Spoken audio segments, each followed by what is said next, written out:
നമസ്കാരം. ഞാൻ doctor Sophia Saleem, പട്ടം എസ്യൂട്ടി ഹോസ്പിറ്റലിലെ സീനിയർ കൺസൾട്ടന്റ് പൾമണോളജിസ്റ്റ് ആണ്. COPD എന്ന് വെച്ചാൽ ക്രോണിക് ഒബ്സ്ട്രക്റ്റീവ് പൾമണറി ഡിസീസ് എന്ന രോഗത്തിന്റെ ചുരുക്കപ്പേരാണ്.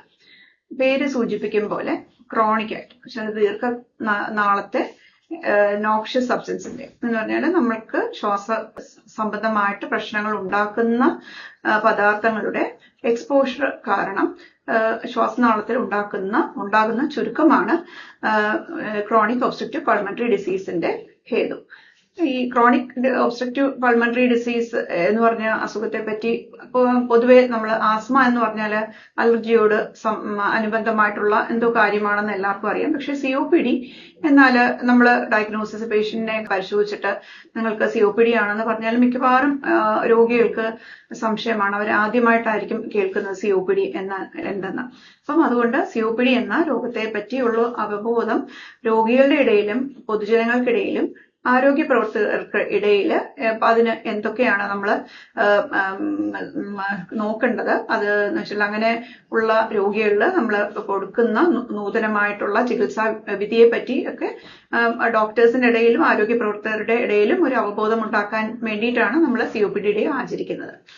ഇപ്പോൾ COPD എന്ന് പറഞ്ഞാൽ പറയുന്ന പോലെ chronic exposure to noxious materials എന്ന് വെച്ചാൽ ദീർഘകാലത്തെ ശ്വാസനാളങ്ങൾക്ക് ചേരാത്ത പദാർത്ഥങ്ങളുടെ എക്സ്പോഷർ കൊണ്ടുണ്ടാകുന്ന ചുരുക്കമാണ്. അപ്പോൾ ഈ ചുരുക്കം കാരണം നമ്മൾക്ക് സിംറ്റംസ് അനുഭവപ്പെടുക ശ്വാസതടസ്സമാണ്. ശ്വാസതടസ്സം, കഫം ഉള്ളതും ഇല്ലാത്തതുമായ ചുമ, ക്ഷീണം, നടക്കാനും നമുക്ക് റൂട്ടീൻ ആക്ടിവിറ്റീസ് ചെയ്യുമ്പോഴത്തേക്കും നമുക്ക് ക്ഷീണം അനുഭവപ്പെടുക, ഇതൊക്കെയാണ് സാധാരണമായിട്ട് ഉള്ള COPDയുടെ സിംറ്റംസ്. അപ്പം ഇങ്ങനെ ഒരു നമ്മൾ ഈ പ്രാവശ്യത്തെ COPD ദിനത്തിന്റെ തീം തന്നെ short of breath think COPD എന്നാണ്. എന്ന് വെച്ചാൽ ഇത് വളരെ പ്രസക്തമാണ്. കാരണം നമ്മൾ ശ്വാസതടസ്സം പല കാരണങ്ങൾ കൊണ്ടുവരാം. നമ്മൾക്ക് പറഞ്ഞ പോലെ ആസ്മ കൊണ്ടുവരാം, ഹൃദ്രോഗ സംബന്ധമായിട്ടും വരാം. പക്ഷെ നമ്മൾ ഒരു ശ്വാസതടസ്സം വന്നാൽ നമ്മൾ COPDയെ കുറിച്ച് ആലോചിക്കണം. ഇത് ഈ അങ്ങനെയുള്ളൊരു ഡയഗ്നോസിസ് നമ്മൾ ചിന്തിക്കുന്നതിൽ ആരിലൊക്കെയാണെന്ന് പറയും. ഒന്ന്, നമുക്ക് ഇതുപോലെ എക്സ്പോഷർ ഉള്ളവര് എന്ന് വെച്ചാൽ സിഗരറ്റ് സ്മോക്കിംഗ്, നമ്മൾ പുകവലിയാണ് ഇതിന്റെ പ്രധാനമായ കാരണം.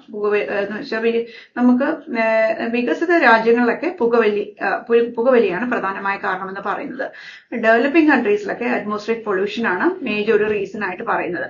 പിന്നെ സ്ത്രീകൾക്കും COPD കാണാറുണ്ട്.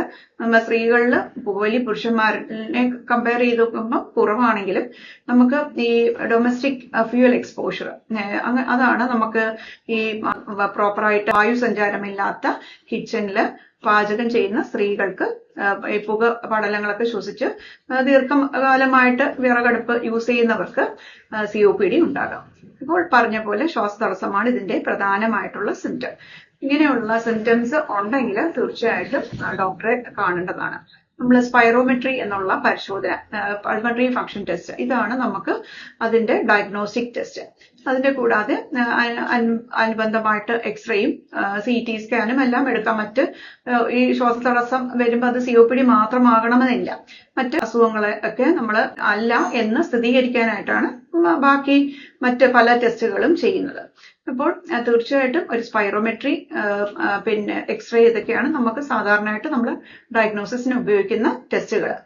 ഇത് കൂടാതെ ഒരാൾക്ക് COPD ഡയഗ്നോസ് ചെയ്തെന്നിരിക്കട്ടെ, നമ്മൾ ഇനി അടുത്ത ഘട്ടം നമുക്ക് ട്രീറ്റ്മെന്റ് ആണ്. ട്രീറ്റ്മെന്റ് ഇപ്പം ശ്വാസ സംബന്ധമായ രോഗികൾക്ക് ഉള്ള അസുഖങ്ങളുള്ള രോഗികൾക്ക് നമ്മൾ ഇൻഹേലർ രൂപത്തിലുള്ള മരുന്നുകളാണ് പ്രിസ്ക്രൈബ് ചെയ്യുന്നത്. ഇൻഹേലർ രൂപത്തിലുള്ള മരുന്നുകൾ എന്ന് വെച്ചാൽ കണിക രൂപത്തിലുള്ള മരുന്നുകൾ, നമ്മൾ ശ്വസിക്കുന്ന വായുവിനെ പോലെ കൺസിസ്റ്റൻസിയിലുള്ള മരുന്നുകളാണ്. അപ്പൊ നമുക്ക് ശ്വാസനാളങ്ങളിൽ ഡയറക്റ്റ് ആയിട്ട് ചെല്ലുകയും നമുക്ക് മറ്റ് ഈ COPD മിക്കവാറും ഒരു 40 വയസ്സ് 35 വയസ്സ് കഴിഞ്ഞിട്ടാണ് കാണപ്പെടുന്നത്. ക്രോണിക് എക്സ്പോഷർ, നമ്മുടെ അതിന്റെ നോക്ഷ്യസ് ഫാക്ടേഴ്സ് എന്താണോ അതിന്റെ ഒരു ക്രോണിക് എക്സ്പോഷർ കൊണ്ട് ഉണ്ടാകുന്ന അസുഖമായതുകൊണ്ട് മിക്കവാറും 35-40 വയസ്സിന് ശേഷമുള്ള ഇൻഡിവിജ്വൽസിലാണ് കാണുന്നത്.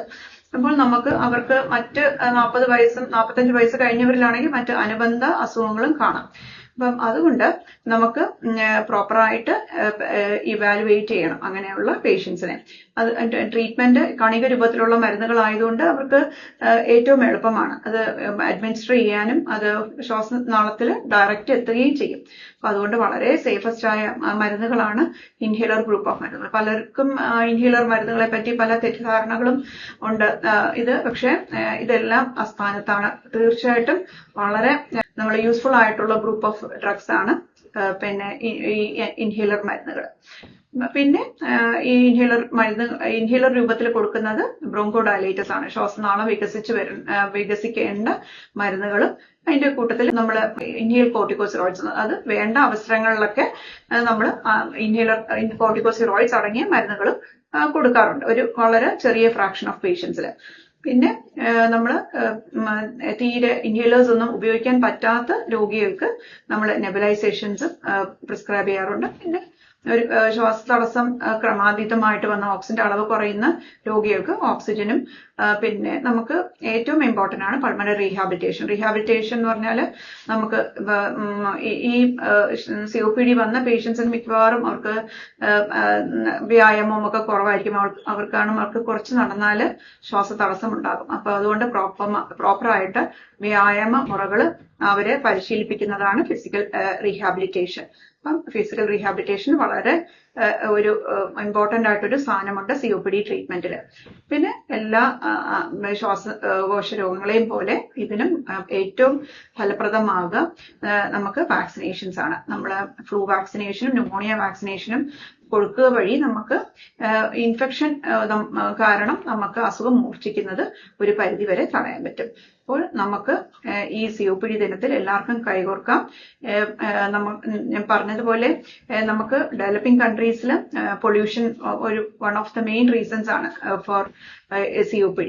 നമുക്ക് പൊല്യൂഷൻ നമുക്ക് ഒരു വ്യക്തി വിചാരിച്ചാലൊന്നും ഒരു മാറ്റം വരുത്തുന്ന ഒരു കാര്യമല്ല. പിന്നെ നമുക്ക് ഒരു കൂട്ടായ്മയോടെ ഗവൺമെന്റിന്റെ പോളിസി മേക്കേഴ്സിന്റെയും ഒക്കെ ഒരു ആക്ഷൻ ഇതിൽ ആവശ്യമാണ്. പിന്നെ പൊല്യൂഷൻ കുറയ്ക്കുക. പിന്നെ നമ്മൾക്ക് എന്തായാലും നമ്മളുടെ ലോകാരോഗ്യ സംഘടനയുടെ കണക്ക് നോക്കിയാൽ 2035 രണ്ടാം സ്ഥാനത്ത് മരണകാരണത്തിൽ രണ്ടാം സ്ഥാനത്ത് വരുന്ന രോഗമാണ് COPD. ഇത് വരാൻ കാരണം നമ്മൾ പിന്നെ പ്രായമായവരുടെ നമ്പേഴ്സ് കൂടി വരുന്ന ഇപ്പോഴത്തെ നമ്മളെ ഡെമോഗ്രാഫിക് നോക്കിയാൽ, സ്റ്റാറ്റസ് എടുത്ത് നോക്കിയാൽ പ്രായമായവരുടെ നമ്പേഴ്സ് കൂടി വരുന്നു. അതുകൊണ്ട് തന്നെ നമ്മൾക്ക് COPD രോഗികളുടെ നമ്പറും കൂടി വരും.